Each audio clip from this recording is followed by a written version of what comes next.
Nice പടമാണ്. നല്ലൊരു മൊത്തത്തിൽ ടോവിനോ 140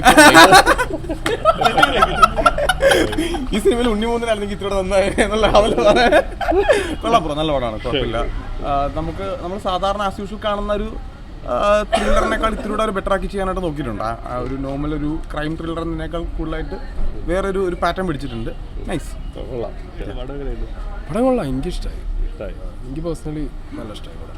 ത്രില്ലിംഗ് ആണ്, നല്ല പിടിച്ചിരുന്നുണ്ടോ സ്റ്റോറി? സെക്കൻഡ് ഹാഫ് ഒക്കെ കൊള്ളാം, തിങ്ക് ചെയ്യിക്കുന്നുണ്ട്. കുറേ ടെക്നിക്കൽ ടേംസ് ഒക്കെ പുതിയതായതുകൊണ്ട് നമുക്ക് അല്ലെങ്കിൽ വരെ പടങ്ങളൊക്കെ ഇങ്ങനെ തന്നെയാണ്. ഫോറൻസിക് 7th എഴുതിയിട്ട് വരല്ലേ ആണ് ഇവരങ്ങനെയാണ് നമ്മളെ ലേശം ഭയങ്കര പെർഫെക്റ്റ് സിനിമ. എനിക്ക് എന്താ തോന്നില്ല, എനിക്ക് ഒരു ഫോൾട്ട് ഒന്നിനും വന്നില്ല. ഞാൻ ആദ്യം വിചാരിച്ചു ടോവിനോന്റെ ക്യാരക്ടർ ഇങ്ങനെ ഒന്നും ആ ഒരു സിനിമയിലൊരു റോളായിട്ട് തന്നെ മീൻസ് ആ ഒരു ചെറിയ റോളാണെന്ന് വിചാരിച്ചു. പക്ഷേ ഞാൻ വിചാരിച്ചു എന്താ ഉണ്ടാവുക, ടോവിനോന് എന്തെങ്കിലും ഉണ്ടാവുക വിചാരിച്ചു. പക്ഷെ അവസാനമൊക്കെ ആകുമ്പോഴത്തേക്കും ഭയങ്കര അൺഎക്സ്പെക്ടഡ് സാധനമായി പോയി. ഭയങ്കര പെർഫെക്റ്റ് സിനിമ എന്ന് എനിക്ക് തോന്നി. അതായത് എല്ലാ അടിയും എല്ലാ സീനുകളും ഭയങ്കര പെർഫെക്റ്റ്, മ്യൂസിക്, ആക്ഷൻ സീക്വൻസ് ഒക്കെ സൂപ്പറായിട്ടുണ്ടായിരുന്നു.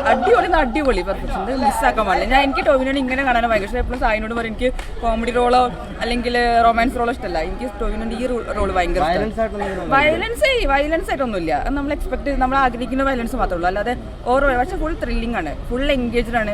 പക്ഷെ ശ്രദ്ധിച്ചിരുന്ന് കാണണം, അത്രേ ഉള്ളൂ. ശ്രദ്ധിച്ചില്ലെങ്കിൽ നമുക്ക് ഒരു ഒന്നും മനസ്സിലാവില്ല. ഉണ്ട് ഹിസ്റ്റ് ഉണ്ട്, സസ്പെൻസ് ഒക്കെ ഉണ്ട്. പിന്നെ നമ്മൾ ശ്രദ്ധിച്ചിരുന്ന് കണ്ടില്ലെങ്കിൽ ഒന്നും മനസ്സിലാവില്ല.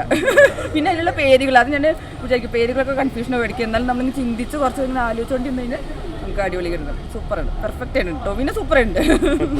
ആൾക്കാർക്ക് കണ്ട് തീരുമ്പം സിമ്പിൾ ആകണം, കുറച്ച് കൺഫ്യൂസിങ് ആയ പോലെ അങ്ങനെ തോന്നും.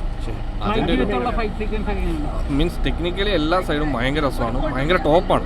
അതായത് മലയാളത്തിൽ വന്നതിൽ ടെക്നിക്കലി ഭയങ്കര ടോപ്പായിട്ടുള്ള പരിപാടിയാണ് മൊത്തത്തിൽ.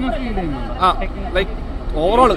പക്ഷേ കഥാപരമായി നമ്മൾ ആലോചിച്ച് കഴിഞ്ഞാൽ കുറച്ച് മൊത്തത്തിൽ മനസ്സിലാവാത്ത പോലെ ഉണ്ട്. അതായത് അവിടെ ഇവിടെ കുറേ ക്ലാരിറ്റി കുറവ് പോലെ തോന്നും, അത്രേ ഉള്ളൂ. ബട്ട് അതർവൈസ് തിയേറ്ററിൽ കണ്ടിരിക്കാൻ കൊള്ളാം. ഫസ്റ്റ് വാച്ച് എന്നല്ല, ഈ മേക്കിംഗ് വൈസ് കാണാൻ താല്പര്യമുള്ളവർ കണ്ടിരിക്കാൻ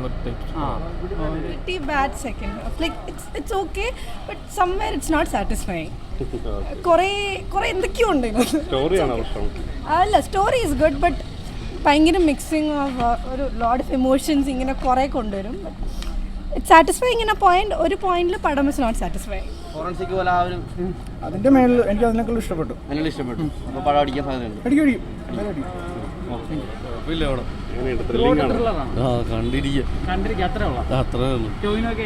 കുഴപ്പമില്ല. ടോവിനോ അത്ര കുഴപ്പമില്ല, അങ്ങനെ അതൊക്കെയാണ്. പിടിച്ചിരുന്നുണ്ടോ? എൻഗേജിംഗ് ആണ് പടം.